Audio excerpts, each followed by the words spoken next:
नमस्कार दोस्तों, आज हम पढ़ेंगे अमृतलाल नागर द्वारा रचित हिंदी उपन्यास मानस का हंस।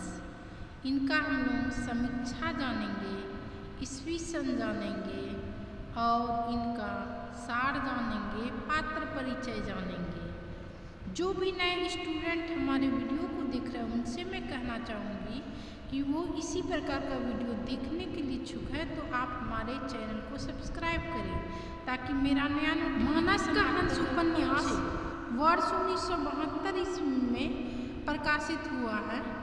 अमृतलाल नागर जी द्वारा रचित एक प्रसिद्ध उपन्यास है, जो कि इस उपन्यास को तुलसीदास के जीवन को आधार बनाकर लिखा गया है। तत्कालीन अयोध्या, काशी के बिगड़ते धार्मिक अनुष्ठान और दूषित वातावरण का यथार्थ रूप प्रस्तुत किया गया है। मानस का हंस उपन्यास में विदेशी आक्रमणकारियों की बर्बरता और भारतीयों की पीड़ा पाठकों में स्वराज और स्वतंत्रता के बीच बोती है। लेखक परिचय हम लोग जानेंगे, लेखक का परिचय जानेंगे। मानस का हंस उपन्यास में तत्कालीन समय के आर्थिक, राजनीतिक, सामाजिक और सांस्कृतिक रूप परिलक्षित होता है। अमृतलाल नागर जी एक हिंदी के प्रसिद्ध साहित्यकार हैं। उपन्यास के क्षेत्र में उनका योगदान काबिलिए तारीफ है। इन्होंने पौराणिक, आंचलिक, सामाजिक, जीवनी और ऐतिहासिक उपन्यास लिखे। उपन्यास के पात्र जो हैं बाबा तुलसीदास जी इस मानस का हंस उपन्यास के केंद्र बिंदु हैं। इन्हें ही केंद्र में रखकर इसकी रचना की गई है। इस उपन्यास का रत्ना, जो कि तुलसीदास जी की पत्नी है, जो कि एक रूपवती है। तुलसीदास जी अपनी पत्नी के प्रेम में आसक्त हैं। अन्य पात्र हम लोग जानेंगे। मैना कहारिन, सामियों की बुआ, संत बेनी माधव, रामू द्विवेदी, पंडित गणपति उपाध्याय। मानस का हंस उपन्यास की समीक्षा जानेंगे हम। इस उपन्यास का मानस का हंस उपन्यास में तुलसीदास जी को एक सामान्य मनुष्य के रूप में दिखाया गया है। इस उपन्यास में तुलसीदास जी के बचपन से लेकर राम नाम के मार्ग में लीन होने तक की कथा है। हालांकि इसका बचपन संघर्षों से भरा था।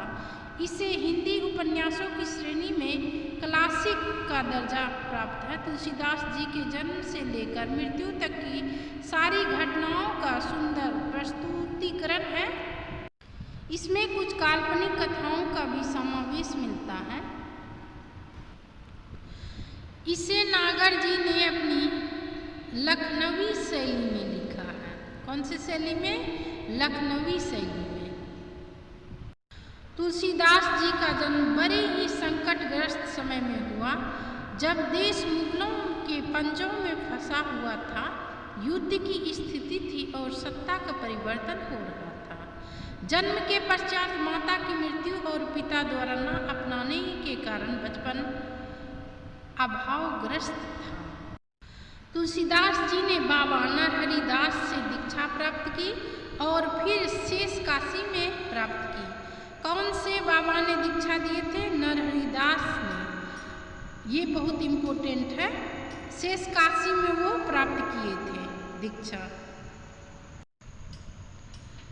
नरहरिदास की मृत्यु के बाद उनका आकर्षण मोहिनी के प्रति हुआ, पर संरक्षिका के डांट लगाने के बाद वो यात्रा की ओर प्रस्थान कर गए। मानस का हंस उपन्यास के पश्चात उन्होंने कई ग्रंथों की रचना की, जैसे रामचरितमानस, जानकी मंगल, कवितावली, विनय पत्रिका। रामचरितमानस जो है ना, हमारे पाठ्यक्रम पर भी आधारित है, यूजीसी नेट के। और इसमें जो है ना 7 कांड है रामचरितमानस, जो कि यही रचे हुए थे तुलसीदास जी। राजा भगत नामक भक्त के संपर्क में आकर वो राम भक्ति की ओर अग्रसित हुए। मथुरा, सूरु, अयोध्या राजपुर के पंडित दीनबंधु तुलसीदास के चरित्र से खुश होकर अपनी पुत्री रत्ना का विवाह तुलसीदास के साथ करवा देते हैं। रत्नावली एक पति पवित्रता, ज्योतिष शास्त्र ज्ञानी स्त्री थी। पत्नी के प्रति प्रेम ही उन्हें पत्नी के फटकार का कारण बना और उससे वो सांसारिक मोह माया से दूर हो गए। तत्पश्चात उन्होंने तीर्थ यात्रा की और राम भक्ति में तल्लीन हो गए। जिस वक्त वो रामचरितमानस की रचना कर रहे थे, उस वक्त उन्हें काशी के पंडितों के तिरस्कार का सामना करना पड़ा। तब तक उनकी पत्नी का देहावास हो चुका था। फिर वो राम कथा का प्रवचन चित्रकूट में करने लगे। फिर वो काशी में ही विनय पत्रिका का अंतिम पद लिखते हुए 80 घाट पर उनकी मृत्यु हो गई। इस उपन्यास में अमृतलाल नागर जी ने तुलसीदास की आंतरिक और बाहरी संघर्ष को भली भांति दर्शाया है। तुलसीदास जी एक आम मनुष्य की भांति जीवन के द्वंद्व जिन्हें लड़ते हुए वो रचना करते हैं। पुत्र और पत्नी अपने सबसे प्रिय लोगों को त्यागना किसी मनुष्य के लिए कितना कठिन रहा होगा। इसके पश्चात वो प्रसिद्ध ग्रंथों की रचना हुआ करते हैं। इसके पश्चात भी, त्यागने के पश्चात भी वो जो है ना प्रसिद्ध ग्रंथ का रचना कर दिए हैं। कौन? तुलसीदास जी। उपन्यास का उद्देश्य लोगों में अनास्था और अविश्वास के समय में इन सब को पुनः जीवित करने का है। शिल्पगत हम लोग विशेषता जानेंगे इस उपन्यास का। मानस का इस उपन्यास में पात्रों का ऐतिहासिक, समाज शास्त्रीय और स्वच्छंद विश्लेषण लेखक की आधुनिक और पारंपरिक विचारधारा को दर्शाता है। देश, काल और वातावरण का वर्णन के लिए अनेक विद्वानों के मतों का उपयोग प्रसिद्ध ग्रंथों का रचना करने में ना ये अनेक विद्वानों का मत सहारा लिए हुए हैं, तब ये ग्रंथ का रचना किए हुए हैं। कौन? तुलसीदास जी। इसी प्रकार का वीडियो देखने के लिए इच्छुक है तो आप हमारे चैनल को सब्सक्राइब करें। वीडियो को अधिक से अधिक विद्यार्थियों के बीच शेयर करें ताकि सभी विद्यार्थियों को इस वीडियो का लाभ प्राप्त हो सके। वीडियो से संबंधित कमेंट करें। वीडियो पसंद आए तो लाइक करें।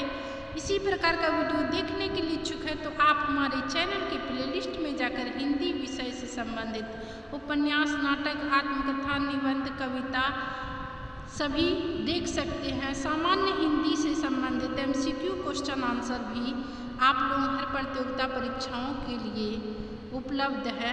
आप हमारे चैनल के प्लेलिस्ट में जाकर भरपूर लाभ प्राप्त कर सकते हैं। पर्यावरण, कंप्यूटर से संबंधित MCQ क्वेश्चन आंसर का भी लाभ आप प्राप्त कर सकते हैं। मिलती हूँ नेक्स्ट वीडियो में। धन्यवाद।